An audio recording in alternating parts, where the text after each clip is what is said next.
power for anything, anytime. Good evening, everyone. A blow for the Socceroos with tough defender Danny Tiato ruled out of both World Cup qualifiers against Uruguay. The ruling by World Soccer's governing body comes just hours before Australia faces its moment of truth before an expected crowd of 90,000 at the MCG. Neil Cordy is at the ground, and Neil, the Tiato decision a devastating one for Australia. Yes, Braz, it certainly is. Tiato, even though he wasn't going to start on the ground, would almost certainly have been used off the substitute bench. He is a real impact player, and if they were struggling particularly against the Uruguayans, he would have been brought on for sure. This is the tackle which has ultimately cost him his spot tonight and for the return leg. It was against the New Zealanders in New Zealand. He was red-carded for that offence and subsequently given a 3-match suspension. He missed the return leg, then also was out for the Japan and France friendlies. He thought that those matches counted, and so did Soccer Australia. Ultimately, FIFA ruled that they didn't count. Former skipper Alex Tobin had this reaction to the Tiato news. It's obviously very disappointing, to find out so late in the piece is certainly no credit to FIFA, for putting Australia in that situation. And while Danny, isn't obviously, in the starting 11, he's that sort of player that could make a tremendous impact coming off the bench, and to have, lost that option is obviously, crushing, obviously, to Danny Tiato, no question about that, but also to Australia's options about, making substitutions later in the game.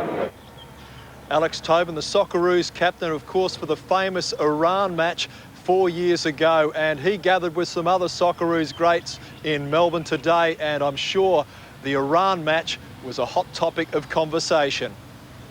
The memories and stories flowed as Socceroos from yesteryear got together ahead of tonight's showdown at the MCG. A hot topic for discussion, the infamous Iran match of 4 years ago. The skipper for that game, Alex Tobin, hopeful the painful memories of players involved won't hamper their performances. It was obviously a huge disappointment for all those players, personally, as it was for me, and also for the game in general. And some bitter memories, but that's pushed to the back now, and I'm sure they're going to be concentrating on the job. Their opponents, Uruguay, have the advantage of 18 qualification games in South America and the hardened match practice and team understanding it brings. Working against them, though, is the hectic travel schedule they've been put through since qualifying by the skin of their teeth with a 1-1 draw against Argentina, boarding a plane straight after the match last Thursday. Australia drawing some advantage when star striker Dario Silva was ruled out of both legs with a broken collarbone. The visitors, though, still have plenty of firepower to call on, particularly in the form of Alvaro Recoba, who plays for Inter Milan in Italy. His 2 goals on debut for the Serie A Giants, something sure to send shivers through the Australian lineup, and goalkeeper Mark Schwarzer in particular. Recoba. Absolutely amazing. Well, let's hope we don't see Recoba in that sort of form tonight. Well, a capacity crowd of in excess of 95,000 expected here tonight, Brad. Let's hope that we have plenty to cheer about. Yeah, certainly, Neil. Fingers crossed. Thanks to Neil Cordy at the MCG. Tennis, and Pat Rafter's injured arm continues to cause concern in the build-up for next week's Davis Cup final against France. Still rated far less than 100%, Rafter is battling a race against time to be fit. Leighton Hewitt and Pat Rafter were both missing from training on the Kooyong grass. The new world #1 will definitely be at Melbourne Park next week, but whether Rafter's there is still uncertain. Whether he plays 1 match or 2 matches or 3 matches, he's an invaluable part of this team. After arriving in Melbourne yesterday to see his surgeon, Rafter had a hit last night to test his troublesome arm. This morning's prognosis, as it's been since last Wednesday, not great. I can't say today he's 100% because his arm is still hurting a little bit, but it's improving. We're pleased with his progress. The world #7 is undergoing heavy physio in a bid to be right for the final, but team captain John Fitzgerald has drawn up contingency plans if the 2-time US Open champ isn't right. Wayne Arthur's considered the most likely replacement. The French, though, are preparing for Rafter to be there. In my mind, he will play, and all the guys on my team are expecting him to play. While Fitzgerald sweats on Rafter's injury, his counterpart Guy Forget's only concern is who to pick for his singles duties. After his stunning form last week in Sydney, Sydney, Sebastian Grosjean is assured the #1 seeding. The second spot to be fought out between Arnaud Clement, Cedric Pierline and Nicolas Escudé. They put the bar, really high, and we have to be able to, to get that high. And I think the boys can do it, and we have nothing to lose. Tim Hodges, 10 News. A boost for the Australian cricket team just 2 days before the second test in Hobart, with coach John Buchanan signing on for another 2 years. The deal ensures Buchanan will be at the helm when Australia chases back-to-back World Cup victories. His new contract signed, sealed and delivered, John Buchanan's next task is to plot New Zealand's downfall in the second test. Buchanan believes the first test scare will do his players the world of good. This test now, being a 3-test series, one drawn, presents itself as a very important match for both sides. The conditions in Hobart will be a little different to those in Brisbane. In stark contrast to Queensland's heat, Hobart tasted snow only 2 days ago. The one constant between the cities is rain, with plenty forecast over the next week. It's one of those things you can't really do too much about. It's the weather, so we're happy to play on whatever wicket's served up, and I guess this afternoon or tomorrow we'll go down and have a look and see what's there. The Aussies have fond memories of their last test match at Bellerive. 2 years ago, Adam Gilchrist and Justin Langer belted the Pakistan attack on their way to an against-the-odds victory. Spin king Shane Warne says the Oval is one of his favourite test venues. It's always a very good wicket. Seams around a lot on the first day, but then flattens out and turns at the end, which is a very good wicket, so hopefully more of the same. New Zealand will have its first training session in Hobart tomorrow morning. Their biggest concern is their attack, or lack of. Paceman Shane O'Connor flying home today because of a knee injury. Losing Shane O'Connor and Nash, they're two very good bowlers, so Daniel Vittori's in some good form, so they'll be looking to him to get some wickets down here, but it'll be interesting to see who plays from their bowlers. And a bad day for Indian cricket, with star batsman Sachin Tendulkar found guilty of ball tampering. Also, captain Sourav Ganguly was given a suspended 3-match ban for failing to control his team. Another 4 players were disciplined for excessive appealing. Tendulkar was found guilty by the match referee over this incident during the second test against South Africa in Port Elizabeth. He's been fined 75% of his match fee and given a suspended 1-match ban.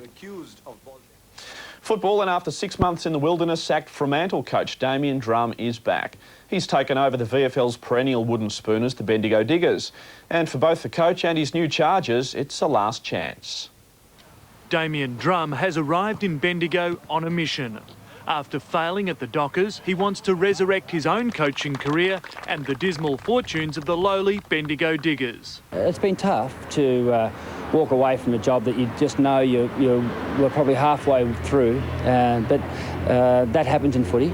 But after taking the reins again at a battling club, is he a masochist who's jumped out of the frying pan and into the fire? I've asked myself that question a few times.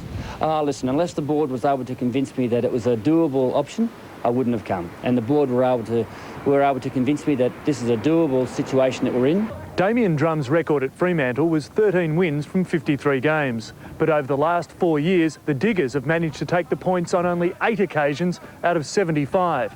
And the new coach is going to need quick wins both on and off the field. If he can prove himself and they can win a few games, then give him a go. If he can win like 2 or 3 games this season, that's better than last season. They certainly haven't had a good season both on the field and I would have thought off it as well. People have got to ask themselves, do you want to lose it? You might not think it's that great while you've got it, but when you look at the alternative, that you've had the opportunity to have a regional team in the Victorian statewide competition and you want to let it go. After 5 football homes in 3 states, Damian Drum has the job ahead of him. But there's one thing he knows for sure, he's back in the country, if not the big league. That's a bit of a... You're in Bendigo. In Bendigo, yes. Ian Cohen, 10 News.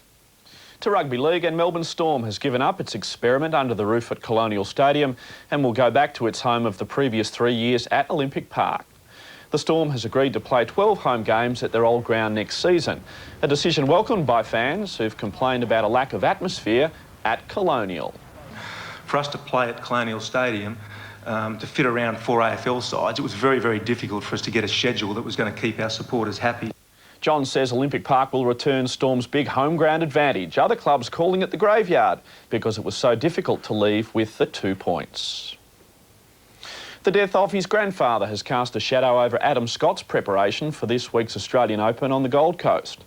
The young Australian golfer has been installed as fourth favourite to win the title, but says he knows the going will be tough.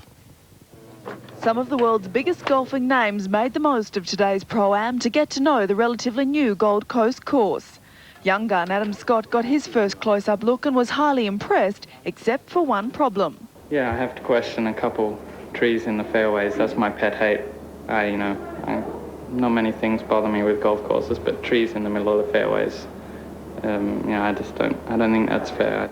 After a stunning year on the European Tour, the Queenslander was unlucky to miss out on Rookie of the Year. But he knows this tournament may be a little tougher for him than most, following the death of his grandfather and namesake.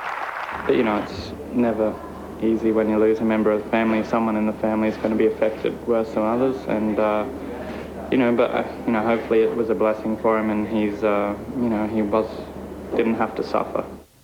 Fellow youngster Charles Howell III has extra incentive to prove himself at the Open. The trip down under is doubling as his honeymoon and has the added bonus of providing international experience. It'd be the best and where I think you have to play internationally. And I'll do a better job in the future of playing more events internationally in Australia, Japan. But this is definitely a great place to come to. Meantime, some of the golfers took driving lessons of a different kind, testing out the new Monaro at Holden's Driving Centre this morning. Belinda Mellon, 10 News.